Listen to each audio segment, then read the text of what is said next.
We'll just address Equitas Small Finance Bank's numbers because they have already come out with their numbers. But let's understand more about where they are projecting for the numbers to go ahead and also the growth. We've got N Vasudevan, who is the MD and CEO at Equitas Small Finance Bank, joining us. A very good morning to you, sir. Thank you so much for joining us in ET now. Firstly, let's talk about the asset quality. There has been an increase in the NPAs. You have slippages also that has spiked up.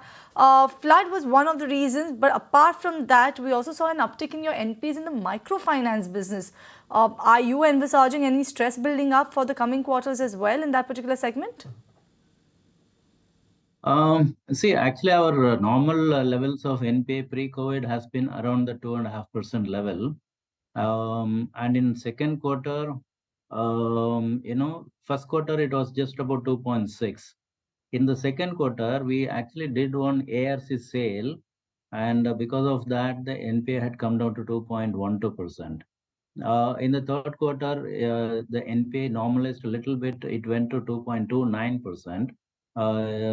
If you include the securitized book on the gross asset basis, our NPA has gone up to 2.29%, which I think are fairly well under control, especially compared to our pre-COVID normal levels of 2.5.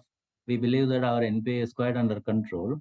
There was some amount of rains, excess rains during the last quarter, especially in South and Tamil Nadu.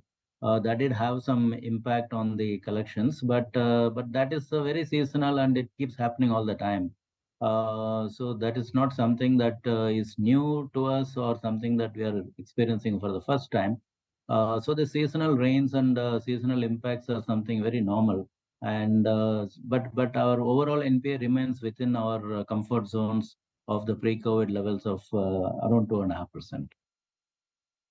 All right. Good morning, Mr. Vasudevan. This is Shrishti also joining in. If we look at your credit cost guidance, then that is at 1.25%. Again, a little higher than the current levels. So do you look at it as a conservative target, or should the investors expect any stress from other pockets of your book? I think we have guided 1.25 in the beginning of the year, and so one can presume or work within that range.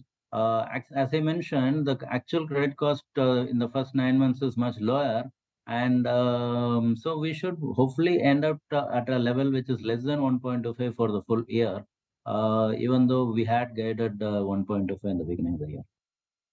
All right, let's also talk about the loan growth then, as guided between 25 to 28%. If I look at your actually housing finance book, its proportion is up from about 7% in Q3 FY20 to about 12% of AUM in the current quarter. That's the now quarter that you reported your numbers. Is it a strategic move to increase the share in the housing finance in AUM?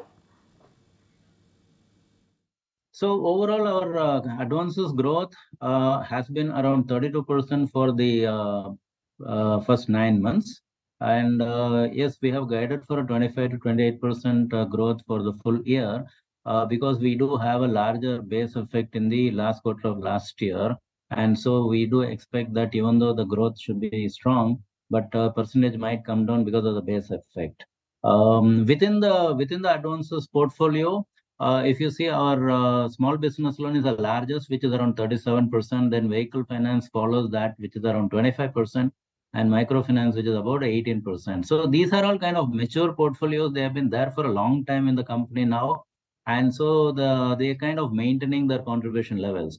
Affordable housing finance is something we just started recently, maybe about 3 years back. So it's still at a very nascent and growth stage. And so you would see that the disbursement and advances growth of affordable housing will be larger than the overall bank's credit growth. And that's why you see the contribution of affordable housing going up. Currently, affordable housing is about 10% of the total advances book of the bank.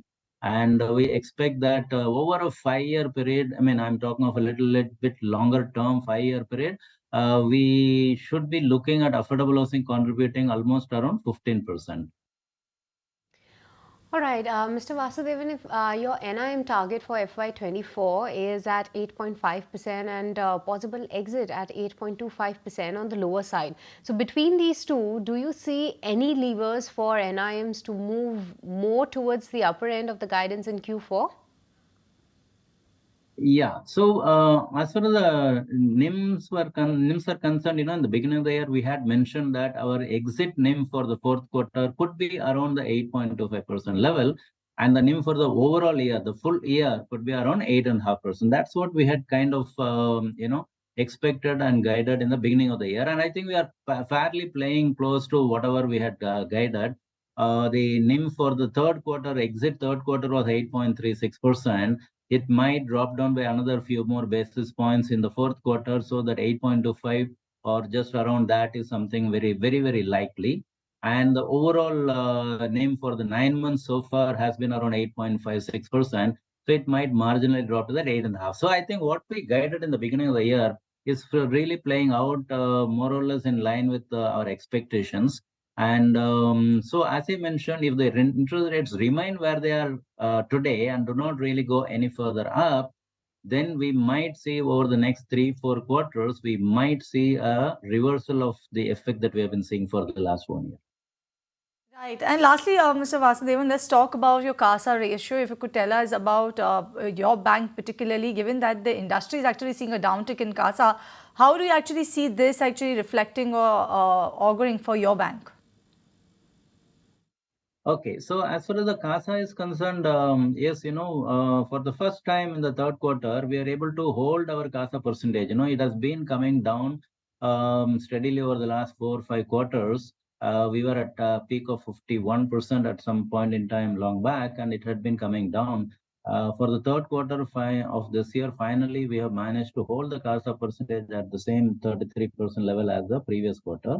Um, and one more very important thing that I would like to highlight is the fact that out of the total incremental deposits that we got over the third quarter, whatever the additional deposit that we got in the third quarter to fund the bank's growth, almost 80%, I think 78 or 79% of that incremental deposit is from retail deposits. So it's not bulk.